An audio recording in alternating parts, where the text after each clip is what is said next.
আজি photography day world photography day গতিকে আজি সমগ্ৰ বিশ্বত প্ৰতিজন ব্যক্তি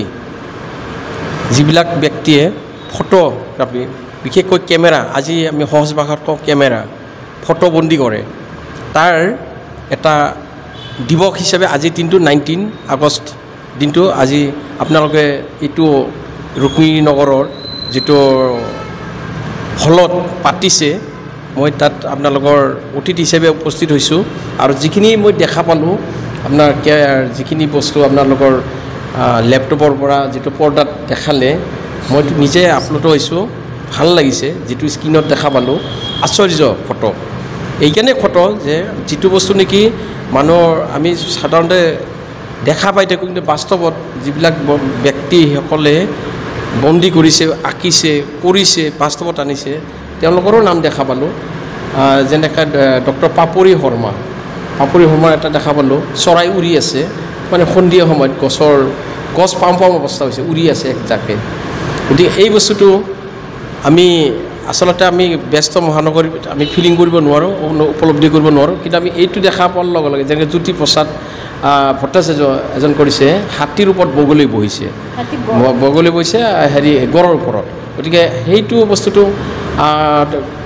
দেখাৰ লগে লগে এটা অনুভূতি হয় যে বাস্তৱ কৃষকসকলৰ যাতে খেতি বাতিত যেনেকুৱা বস্তুটো যোন ব্যক্তি খেতি বাতিৰ লগত সম্পৰ্ক আছে তেওঁহে গম পায় ঠিক এনেকৈ জয়দৌল জয়পুখুৰী শিৱদৌল এইটো দেখাইছে এইটো অজন্তা নেওগে তেখেতৰ এটা আছে ফৰেষ্টৰ চৰাই উৰিছে মানে উৰি গৈ আছে সেই মুহূৰ্তত দেখাইছে তাৰ লগতে দিব্যজ্যোতি দুৱাৰাই দেখাইছে এজন দুখীয়া মানে বাচ্চা এটা কেনেকৈ খাদ্য সন্ধানত ঘূৰি ফুৰিছে তাৰ মনটো কেনেকৈ লাগিছে এজনে দেখাইছে খাদ্য মানে বনাই আছে দীপজ্যোতি দুৱাৰা তেখেতেও দিছে সেনেকুৱা লগত দীপজ্যোতি আৰু দিছে দুখীয়া বাগানী আৰু লগত চিত্ৰ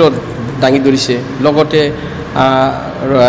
দিছে ৰশ্মি ৰেখা কলিতাই দিছে আমাৰ সকলোৰে পৰিচিত কামাখ্যা মন্দিৰৰ এটা দৰ্শনৰ যিটো মানুহ দৰ্শন কৰে ওচৰত যায় কিন্তু তেওঁ দূৰৰ পৰা দেখাইছে ৰশ্মি ৰেখা কলিতা আৰু এটা দেখাইছে এটা গছত পথাৰৰ মাজত কোনাই তাৰ গছত কিছুমানে বাঘ দেখাইছে প্ৰাঞ্জল চৌধুৰী তেখেতৰ মানে বাঘ আমি দেখা পাছত দৌৰি ফুৰা হয়তো জংঘলৰ পৰা কিন্তু তেওঁক ৰৈ থকা এটা দেখাইছে কাৰণ এইবিলাক বস্তু তেওঁলোক বহুত কষ্ট কৰি লিপি মানে কেমেৰাত আবদ্ধ কৰিছে আৰু সেইটো আমি উপলব্ধি কৰিছোঁ আজিৰ দিনটো আমি আচলতে তেওঁলোকক ভাস্কৰজ্যোতি মহন্ত জ্যোতি নাথ তেখেতে এই যিটো জয়দৌল আৰু শিৱদৌলৰ যিটো পুখুৰী সেই পুখুৰী দেখাইছে গতিকে মই আজি আপোনালোকৰ এইটোৱে শিকিলোঁ যে ফটোগ্ৰাফী দিৱস এটা আছে আৰু সেই ফটোগ্ৰাফী দিৱসৰ দিনা আপোনালোকে যিটো লঞ্চ কৰিছে এইটো ৰাইজৰ কাৰণে কৰিছে ভাল লাগিছে মই নিজে অলপ অভিজ্ঞতা পালোঁ আৰু মই আগন্তুক দিনত মোৰ মনত থাকিব আৰু মই সুখী হৈছোঁ ভাল লাগিছে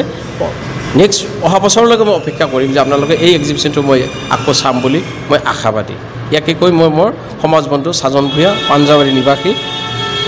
আপোনালোকৰ চেনেলৰ থ্ৰুদি মই অশেষ ধন্যবাদ আৰু আপোনালোকে এই চিত্ৰৰ তথ্যখিনি সমগ্ৰ ভাৰতবৰ্ষ অসমেই নহয় ভাৰতবৰ্ষবাসীক দাঙি ধৰিব বুলি মই আশাবাদী মই ষ্টুডিঅ' আছামৰ লগত গঠন হোৱা দিনৰে পৰাই আছোঁ 2017 চনৰ পৰা আৰু ষ্টুডিঅ' আছামে প্ৰত্যেক বছৰে কিবা নহয় কিবা নতুন বিষয় এটা লৈ আহে যেনে আগৰ কেইবাৰ প্ৰিণ্টেড এক্সিবিশ্যন আছিল আৰু এইবাৰ তেওঁলোকে ডিজিটেল এক্সিবিশ্যন লৈ আহিছে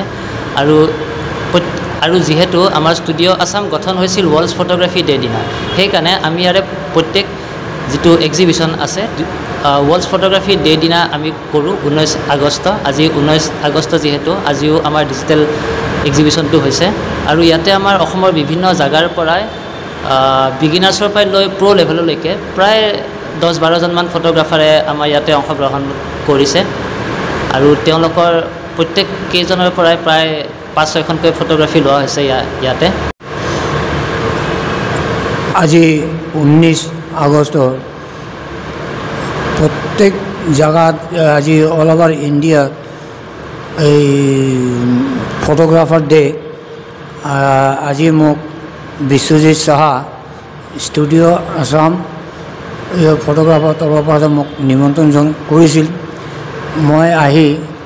আৰু আজি বহুত ৰিপৰ্টাৰ লগত লগ পালোঁ আৰু অন্যান্য জ্ঞানী ব্যক্তি মানুহ উপস্থিত আছিল যিহওক আজি এই ফটোগ্ৰাফাৰ দিৱসে মানে আহি নানান ধৰণৰ